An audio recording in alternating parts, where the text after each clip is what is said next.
सच के साथ। नमस्कार, सिटी वाराणसी लाइव में आप सभी का स्वागत है। मैं हूं ममता चौरसिया। आइए नजर डालते हैं आज के हेडलाइंस पर।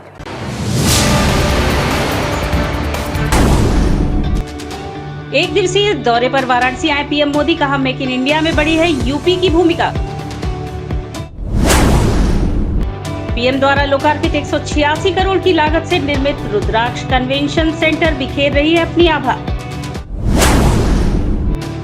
महंगाई और बेरोजगारी के विरोध में सपा कार्यकर्ताओं का तहसीलों पर प्रदर्शन।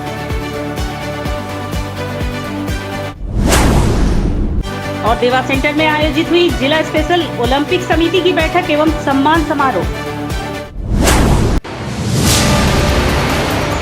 और अब खबरें विस्तार से।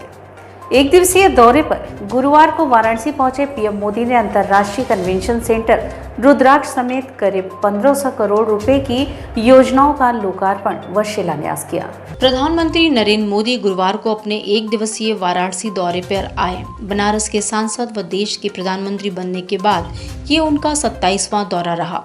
गुरुवार को वाराणसी आने पर सबसे पहले उन्होंने बीएचयू के आईआईटी ग्राउंड पर आयोजित जनसभा कार्यक्रम में डिजिटली बटन दबाकर वाराणसी में कुल 1500 करोड़ से अधिक रुपए की 283 विकास परियोजनाओं का लोकार्पण एवं शिलान्यास किया, जिसमें 744 करोड़ रुपए की 78 परियोजनाएं लोकार्पित हुई तथा 839 करोड़ रुपए की कुल 205 परियोजनाओं का शिलान्यास किया। इस कार्यक्रम में उपस्थित भारी संख्या में लोगों को संबोधित करते हुए पीएम मोदी ने लंबे समय बाद लोगों से सीधा संवाद करने की वजह को कोरोना काल बताते हुए जनता का अभिवादन करते हुए भोजपुरी में संवाद किया। उन्होंने कहा कि बीमारियों से जूझने के दौरान 100 साल में पूरी दुनिया में आई सबसे बड़ी ये आफत है, इसलिए कोरोना से निपटने में यूपी के प्रयास उल्लेखनीय है। काशी के साथियों और शासन प्रशासन संग कोरोना योद्धाओं की टीम का आभार भी जताया। उन्होंने कहा कि जब कभी आधी रात को फोन किया तो लोग मोर्चे पर तैनात मिले, अपने प्रयासों में कोई भी कमी नहीं छोड़ी। इसी का नतीजा है कि यूपी में हालत संभलने लगा है। यूपी में सबसे अधिक टेस्टिंग हो रही है। यूपी पूरे देश में सबसे अधिक वैक्सीनेशन करने वाला राज्य है। आज पूरे यूपी में मेडिकल कॉलेज 4 गुना हो चुका है। संसाधनों में तेजी से इजाफा हो रहा है। बनारस में ही 14 ऑक्सीजन प्लांट का लोकार्पण हुआ है। बच्चों के लिए विशेष ऑक्सीजन और आईसीयू विकसित करने का बीड़ा यूपी सरकार ने उठाया है। कोरोना की स्वास्थ्य सेवाओं का विशेष पैकेज घोषित किया गया है। पूर्वांचल मेडिकल का हब बन रहा है। महिलाओं और बच्चों की चिकित्सा से जुड़े अस्पताल बनारस को मिले हैं। 100 बेड बीएचयू और 50 बेड जिला अस्पताल में जुड़े हैं। नेत्र संस्थान में आंखों से जुड़ी बीमारियों का लाभ भी मिल पाएगा। प्रधानमंत्री नरेंद्र मोदी ने विशेष रूप से जोर देते हुए कहा कि काशी मौलिक पहचान के साथ ही विकास के पथ पर तेजी से अग्रसर है। 8000 करोड़ रुपए की परियोजनाओं पर काम चल रहा है। ये काशी को और जीवंत कर रहा है। मां गंगा की स्वच्छता के लिए भी प्रयास हो रहा है। पंचक्रोशी मार्ग सुधार में आसपास के गांवों की स्थिति और पूर्वांचल में भी सुधार आएगा। गुदौलिया में मल्टी लेवल पार्किंग से यातायात सुगम होगा और किचकिच कम होगी। लहरतारा से चौका घाट तक सभी को राहत मिलेगी। यूपी के किसी भी परिवार को परेशान नहीं होना पड़े, इसलिए हर घर जल अभियान पर काम हो रहा है। सीसीटीवी सर्विलांस स्क्रीन और इस पर प्रसारण पूरे शहर में संभव हो पाएगा। रोरो सेवा और क्रूज बोट का संचालन होने से पर्यटन में इजाफा होगा और नाविक साथियों को भी लाभ मिलेगा। डीजल से नावें सीएनजी में तब्दील हो रही हैं। इससे पर्यावरण और पर्यटन में लाभ होगा और खर्च भी कम होगा। रुद्राक्ष कन्वेंशन सेंटर की चर्चा करते हुए पीएम मोदी ने कहा कि आज इसे काशीवासियों को सौंपने जा रहा हूं। विश्व स्तरीय साहित्यकार संगीतकारों ने विश्व स्तर पर धूम मचाई है। उनकी कलाओं के प्रदर्शन के लिए कोई भी सुविधा नहीं दी है। अब सभी को अपनी कला दिखाने के लिए एक आधुनिक मंच मिल रहा है। पुरातन वैभव की समृद्धि और ज्ञान की गंगा जुड़ी है। काशी के ज्ञान विज्ञान में विकास निरंतर जरूरी है। आधुनिक शिक्षा केंद्र युवाओं के लिए काशी की भूमिका को और मजबूत करेंगे। उन्होंने कहा कि दुनिया के बड़े निवेशक आत्मनिर्भर भारत के महायज्ञ से जुड़ रहे हैं। यूपी इसमें अग्रणी होकर उभर रहा है। पहले यूपी में कारोबार मुश्किल था, आज मेक इन इंडिया में यूपी की भूमिका बढ़ी है। सड़क, रेल और हाईवे संपर्क में सुधार से जीवन आसान हो रहा है। कारोबार में भी इससे सहूलियत मिली है। यूपी को चौड़ी और आधुनिक सड़कों का काम तेजी से चल रहा है। उन्होंने विशेष रूप से जोर देते हुए कहा कि ऐसा नहीं है कि 2017 से पहले यूपी के लिए योजनाएं नहीं थी। 2014 में सेवा करने का मौका मिला, तब भी दिल्ली में इतने ही प्रयास होते थे, तब लखनऊ में उसमें रोड़ा लग जाता था। पीएम मोदी ने कहा कि आज योगी आदित्यनाथ खूब मेहनत कर रहे हैं। काशी के लोग देखते हैं कि योगी जी खूब ऊर्जा लगाकर कामों को गति देते हैं। हर जिले में वे जाते हैं। इसी वजह से यूपी में बदलाव के ये प्रयास आज आधुनिक यूपी बनाने में तेजी से आगे बढ़ रहे हैं। यूपी में माफिया और आतंकवाद पर अब कानून का शिकंजा है। पहले बहन बेटियों की सुरक्षा को लेकर माँ बाप चिंता में थे, वह हालत बदल गया है। बहन बेटियों पर आंख उठाने वालों को आज मालूम है कि वे कानून से बच नहीं पाएंगे। यूपी में सरकार आज भ्रष्टाचार और भाई भतीजावाद से नहीं, विकासवाद से चल रहा है। आज यूपी में जनता की योजना का लाभ लोगों को मिल रहा है। आज यूपी में नए उद्योगों का निवेश हो रहा है। विकास प्रगति की यात्रा में यूपी का जन जन की भागीदारी शामिल है। सबको फ्री टीका लग रहा है। सभी को कोरोना का टीका जरूर लगवाना चाहिए और कोरोना से सबको बचाएं। सभी पर मां गंगा और बाबा विश्वनाथ का आशीर्वाद बना रहे। उत्तर प्रदेश के मुख्यमंत्री योगी आदित्यनाथ ने प्रधानमंत्री नरेंद्र मोदी का स्वागत करते हुए नई काशी की चर्चा की। उन्होंने कहा कि पीएम मोदी का कोरोना महामारी के कालखंड के दौरान जो मार्ग निर्देश मिला, उसे पूरे विश्व ने उसका मात्र स्वागत ही नहीं बल्कि आत्मसात भी किया।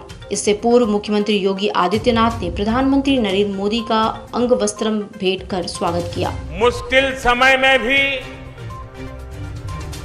काशी ने दिखा दिया है कि वो रुकती नहीं है, वो थकती नहीं है। बहनों और भाइयों, बीते कुछ महीने हम सभी के लिए, पूरी मानव जात के लिए बहुत मुश्किल भरे रहे हैं। कोरोना वायरस के बदलते हुए और खतरनाक रूप ने पूरी ताकत के साथ हमला किया था, लेकिन काशी सहित यूपी ने पूरे सामर्थ्य के साथ इतने बड़े संकट का मुकाबला। लोकार्पण शिलान्यास कार्यक्रम के पश्चात प्रधानमंत्री मोदी बीएचयू के एमसीएच विंग में कोरोना की तीसरी लहर से बचाव के लिए चल रही तैयारियों को लेकर विशेषज्ञों से बात कर तैयारियों का निरीक्षण किया। उन्होंने कोरोना की तीसरी लहर से निपटने के लिए चिकित्सा और स्वास्थ्य की तैयारियों को लेकर आधुनिक मशीनों, लैब, ऑक्सीजन बेड की उपलब्धता और कोरोना की दवाओं पर शोध को लेकर विशेषज्ञों व उनके अनुभव पर बात कर तैयारियों की सराहना की। कोरोना की तीसरी लहर में बच्चों के लिए चल रही विशेष तैयारियों से भी पीएम इस दौरान अवगत हुए। वहीं मातृ शिशु स्वास्थ्य को समर्पित एमसीएच विंग की आधुनिक सुविधाओं का भी उन्होंने निरीक्षण किया। गौरतलब है कि यहां पर 100 बेड का विशेष विंग महिला और शिशु स्वास्थ्य पर आधारित निर्मित किया गया है।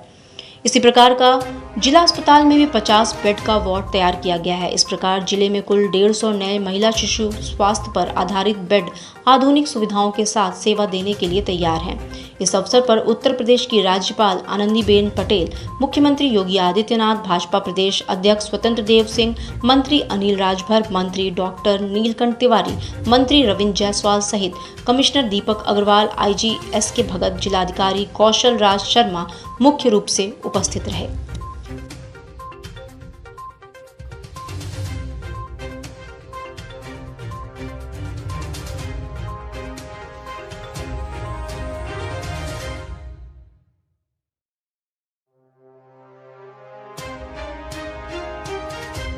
रुद्राक्ष कन्वेंशन सेंटर का पीएम मोदी द्वारा लोकार्पण के साथ ही लोगों को इस कन्वेंशन सेंटर के आकर्षण ने अपनी ओर खींचा। गुरुवार को पीएम नरेंद्र मोदी अपने वाराणसी दौरे पर आए। वाराणसी का लगातार सांसद बनने के बाद ये उनका 27वां दौरा था। अपने 5.5 घंटे के अतिव्यस्त कार्यक्रम के तहत उन्होंने सिगरा स्थित रुद्राक्ष कन्वेंशन सेंटर सहित कई परियोजनाओं का लोकार्पण किया। इस दौरान रुद्राक्ष कन्वेंशन सेंटर की भव्य सजावट की गई थी, जिसकी भव्यता देखते ही बन रही थी।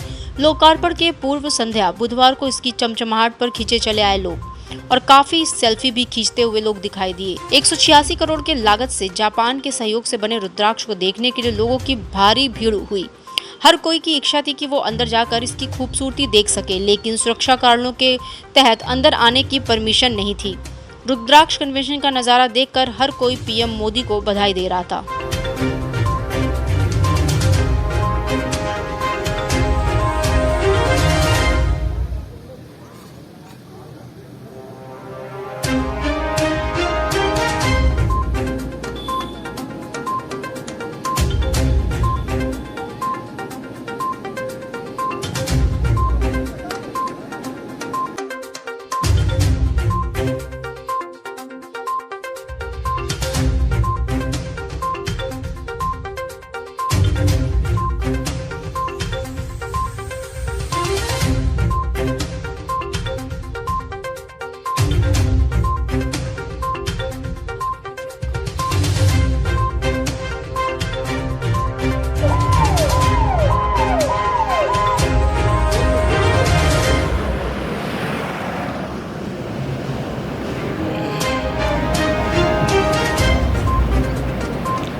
बना तुम भी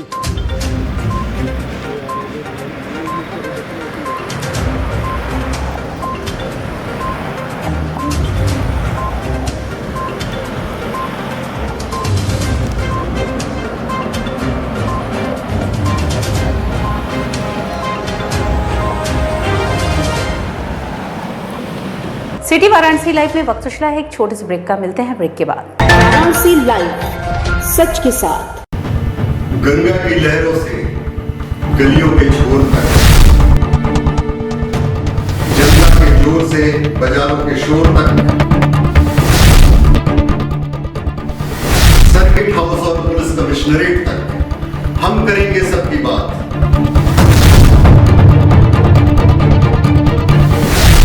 देखिए मेरे साथ बनारस की बात। कोरोना वायरस ने देश में एक बार फिर से रफ्तार पकड़ ली है। ऐसे में जरूरी है कि सभी लोग पूरी एहतियात बरतें। घर से बाहर निकलते समय मास्क का सदैव प्रयोग करें। समय समय पर हाथों को सैनिटाइजर से सैनिटाइज करें। ज्यादा भीड़ भाड़ वाली जगहों में जाने से बचें। 2 गज की दूरी का पालन करें। स्वस्थ रहें, सुरक्षित रहें। जनहित में जारी वाराणसी लाइव। वाराणसी लाइव, सच के साथ। और ब्रेक के बाद पुनः आपका स्वागत है। महंगाई और बेरोजगारी के विरोध में समाजवादी पार्टी ने गुरुवार को धरना प्रदर्शन किया। महंगाई और बेरोजगारी के विरोध में समाजवादी पार्टी गुरुवार को धरना प्रदर्शन की। इसी क्रम में वाराणसी के पिंडरा, राजा तालाब और सदर तहसीलों में प्रदर्शन किया गया। राजा तालाब तहसील पर किए गए प्रदर्शन का नेतृत्व कर रहे उत्तर प्रदेश सरकार के पूर्व मंत्री सुरेंद्र सिंह पटेल ने बताया कि बढ़ती हुई महंगाई के खिलाफ आज समाजवादी पार्टी पूरे प्रदेश की सभी तहसीलों पर प्रदर्शन कर रही है। उन्होंने केंद्र व प्रदेश सरकार को भ्रष्टाचार में पूरी तरह से लिप्त बताया और कहा कि लोगों से झूठे वादे करके ये सरकार सिर्फ अपना खजाना भर रही है। उसे बढ़ती हुई महंगाई, बेरोजगारी और किसानों की समस्या से कुछ भी लेना देना नहीं है। पीएम साहब कभी भी मन की बात में इन समस्याओं पर कुछ नहीं बोलते, जबकि पूरा देश इन समस्याओं से बुरी तरह से प्रभावित है। इस सरकार ने झूठे वादे करके वोट ले लिया, जनता के साथ धोखा किया। महंगाई, भ्रष्टाचार, बेरोजगारी, किसान आंदोलन पर कहीं ध्यान नहीं है। महंगाई चरम सीमा पे, भ्रष्टाचार समाज चरम सीमा पे, महिला उत्पीड़न चरम सीमा पे। आदरणीय प्रधानमंत्री जी बनारस आए हैं। बेरोजगारी पर मन की बात क्यों नहीं करते हैं? महंगाई पे मन की बात क्यों नहीं करते हैं? बेरोजगारी पे मन की बात क्यों नहीं करते हैं? किसानों के साथ अत्याचार हो रहा है, उनके मन की बात। इसी क्रम में सदर तहसील पर हुए धरना प्रदर्शन में पूर्व लोकसभा प्रत्याशी श्रीमती शालिनी यादव ने कहा कि यही नहीं बल्कि इस अराजकता से लोकतंत्र की नींव भी कमजोर हुई है, क्योंकि ये चुनाव गांव के गरीब व असहाय जनता को सत्ता देने की प्रक्रिया है, किंतु इन बेबस लोगों के सामने धन बल व बाहुबल की दीवार खड़ी करके इनके विकास का रास्ता योगी सरकार ने रोक दिया है और पुलिस तथा प्रशासन ने सत्ता के दबाव में आंखें बंद कर ली है।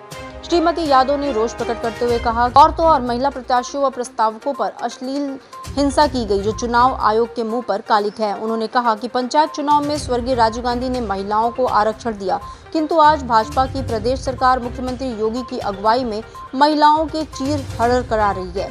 ताकि कोई बीजेपी विरोधी महिला नामांकन करने या प्रस्तावक बनने की हिम्मत न कर सके। किंतु हम महिलाएं इनसे डरने वाले नहीं हैं। इनके हर जुल्म को सहते हुए इनका विरोध जारी रखेंगे और लोकतंत्र में अपना हिस्सा लेके रहेंगे। इस प्रदर्शन में पूर्व महानगर अध्यक्ष राजकुमार जायसवाल, युवजन सभा अध्यक्ष किशन दीक्षित, जियालाल राजभर, नथुलाल सोनकर, प्रिया अग्रवाल, रितिका रानी, उमेश राजभर, संतोष यादव सहित काफी संख्या में सपा जन उपस्थित रहे। उत्तर प्रदेश पंचायत चुनाव में जिस तरीके से सरकार के द्वारा लोकतंत्र की धज्जियां उड़ाई गई, महिलाओं का चीरहरण किया गया और हमारे जो सदस्य थे, हमारे कार्यकर्ता थे, उनके ऊपर तरह तरह के एक्ट लगा करके उनको डरा धमका करके जिस तरीके से लोकतंत्र की हत्या करके ये चुनाव जीता है सरकार ने, उसके खिलाफ आज पूरे प्रदेश में संग्राम बंद है। बुधवार को देवा सेंटर के प्रांगण में सम्मान समारोह एवं जिला स्पेशल ओलंपिक समिति की दूसरी बैठक रखी गई। बुधवार को देवा सेंटर के प्रांगण में सम्मान समारोह एवं जिला स्पेशल ओलंपिक समिति की दूसरी बैठक रखी गई। बैठक के प्रारंभ में श्री श्यामलाल पटेल सचिव देवा सेंटर ने उपस्थित मुख्य अतिथि पदाधिकारियों एवं सदस्यों का स्वागत एवं परिचय कराया। डॉक्टर उत्तम ओझा जी को डॉक्टर शकुंतला मिश्रा दिव्यांग विश्वविद्यालय के संचालन समिति का सदस्य मनोनीत किए जाने पर जिला स्पेशल ओलंपिक समिति के अध्यक्ष डॉक्टर तुलसी एवं सचिव पवन कुमार तथा देवा सेंटर कमक्षा की ओर से अंग वस्त्रम भेंट करके सम्मानित किया गया। इस अवसर पर डॉक्टर तुलसी ने अपने वक्तव्य में कहा कि ये एकेडमी संस्थागत बच्चों के साथ साथ अन्य बाहरी विशेष बच्चों के लिए भी खेलकूद प्रशिक्षण का कार्य करेगा। उन्होंने प्रधानमंत्री नरेंद्र मोदी के प्रति आभार जताते हुए कहा कि दिव्यांग बंधुओं के लिए बहुत कुछ किया है।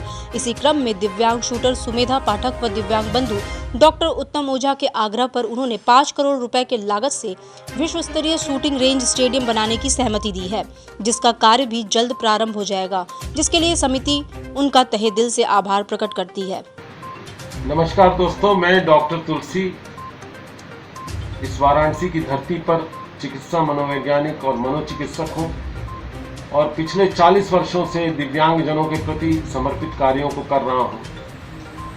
मेरे ही अध्यक्षता में आज यहाँ पर एक जिला स्पेशल ओलंपिक कमेटी की मीटिंग थी, जिसमें हम लोगों ने एक बहुत ही कर्मवीर कर्मयोगी डॉक्टर उत्तम ओझा जी को उनके दिव्यांगता के प्रति कार्यों के प्रति सम्मानित किया।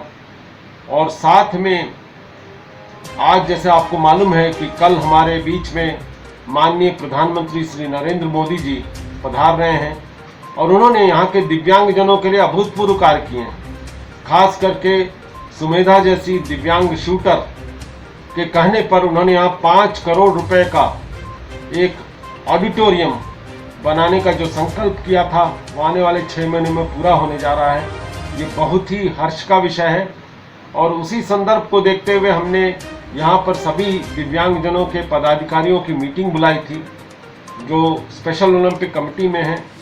और जैसा डॉक्टर उत्तम ओझा जी ने यहाँ पर एंग्लो बंगाली कॉलेज का फ्रंट कॉलेज ग्राउंड उसको वहाँ के प्रिंसिपल साहब से बात करके उसको लिया है, जिसमें हम लोग राष्ट्रीय स्तर पर स्पेशल ओलंपिक के प्लेयर्स को खासकर तीरंदाजी स्पोर्ट्स गेम्स के लिए ट्रेनिंग देंगे और अच्छे अच्छे नेशनल लेवल के कोच जैसे मनोज जी हैं जो इंडिया रिप्रेजेंट किए हैं स्वीडन में और दूसरे जगहों पर, वो कोच आएंगे और आकर के हम लोग कोशिश करेंगे कि आने वाले वर्ष में बनारस का प्रतिनिधित्व राष्ट्र स्तर पर जरूर हो और अंतर्राष्ट्रीय स्तर पर जरूर हो। यही निर्णय लिया गया। समिति के अन्य सदस्यों में डॉक्टर नीला, विशालक्ष्मी, रीता, चंद्रकला, नियाज अहमद, मनोज सिंह, नमिता सिंह, राकेश, आजाद तिवारी अपने विचार व्यक्त किए। कार्यक्रम के अंत में जिला स्पेशल ओलंपिक समिति के सचिव श्री पवन कुमार ने धन्यवाद ज्ञापन किया।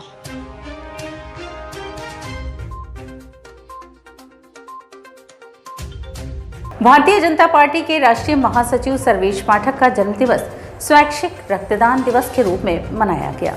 समाज के सबसे निचले पायदान पर खड़े व गरीब असहाय लोगों की सेवा करना ही सच्ची सेवा है। भारतीय जनता पार्टी के इसी ध्येय वाक्य को शिरोधार्य करते हुए भारतीय जनता पार्टी के अनुषांगिक संगठन भारतीय श्रमिक कामगार कर्मचारी महासंघ भारतीय जनता पार्टी प्रणीत द्वारा संगठन के राष्ट्रीय महासचिव सर्वेश पाठक के जन्म दिवस गुरुवार को स्वैच्छिक रक्तदान दिवस कार्यक्रम के रूप में मनाया गया, जिसमें संगठन के पदाधिकारियों कार्यकर्ताओं के साथ साथ सामाजिक कार्यकर्ताओं द्वारा रक्तदान किया गया और इस मुहिम में बढ़ चढ़कर हिस्सा लिया गया। कार्यक्रम में उपस्थित प्रदेश प्रवक्ता एडवोकेट राकेश गुप्ता, प्रदेश महामंत्री जयजीत कुशवाहा, प्रदेश मंत्री सतीश वर्मा, काशी क्षेत्र अध्यक्ष प्रदीप गुप्ता, अजय जिला अध्यक्ष हिमांशु मौर्य, महानगर अध्यक्ष भारत भूषण, समस्त कार्यकर्ता उपस्थित रहे। राष्ट्रीय महासचिव जी सर्वेश पाठक, माननीय सर्वेश पाठक जी के जन्म दिवस के इस पावन अवसर पर हम सभी पदाधिकारी एवं कार्यकर्ताओं ने रक्तदान का निर्णय लिया। अब तक 20 कार्यकर्ताओं ने रक्तदान कर दिया है और हम लोगों का लक्ष्य है 100 यूनिट कम से कम करने का। दशाश्वमेध के प्रयाग घाट पर चल रहे कैनवस क्रिकेट प्रतियोगिता का समापन हुआ। इस प्रतियोगिता को साईं बाबा स्पोर्टिंग क्लब ने अपने नाम किया। मां शीतला स्पोर्टिंग क्लब के तत्वावधान में दशाश्वमेध घाट के बगल में स्थित प्रयाग घाट पर चल रहे कैनवस क्रिकेट टूर्नामेंट का बुधवार को समापन हो गया। 16 टीमों ने इस प्रतियोगिता में भाग लिया, जिसमें मां शीतला स्पोर्टिंग क्लब, मां शांति sporting club, Sai Baba sporting club, तमाम क्लब के लोग शामिल रहे। इस प्रतियोगिता का फाइनल मैच मां शांति स्पोर्टिंग क्लब व साईं बाबा स्पोर्टिंग क्लब के बीच में हुआ। 8 ओवर के इस मैच में साईं बाबा स्पोर्टिंग क्लब की टीम ने टॉस जीतकर पहले बैटिंग करते हुए 6 विकेट के नुकसान पर 29 रन बनाया। जीत के लिए 30 रनों का लक्ष्य लेकर खेलने उतरी अगस्तकुंडा के मां शांति स्पोर्टिंग क्लब की टीम 26 रन बनाकर सिमट गई और मैच 3 रनों से हार गई। इस प्रकार पियरी क्षेत्र की साईं बाबा स्पोर्टिंग क्लब प्रतियोगिता अपने नाम कर लिया। इस अवसर पर कार्यक्रम के मुख्य अतिथि एनडीआरएफ के विनीत सिंह के हाथों विजेता टीम को ट्रॉफी प्रदान की गई। इस अवसर पर धर्मेंद्र तिवारी, बबलू पंडित, शिवा गुरु, टोलू गुरु आदि लोग मुख्य रूप से उपस्थित थे। टीम उतरी थी 16 टीम में से जो आज फाइनल मैच खेला और वो कोविड-19 के देखते हुए उसके बाद हम लोग मैच दिया जा रहा है।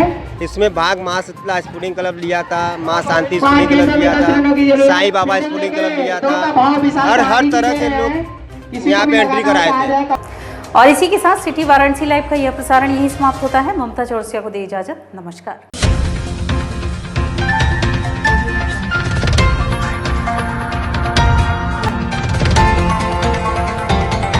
वाराणसी लाइव, सच के साथ।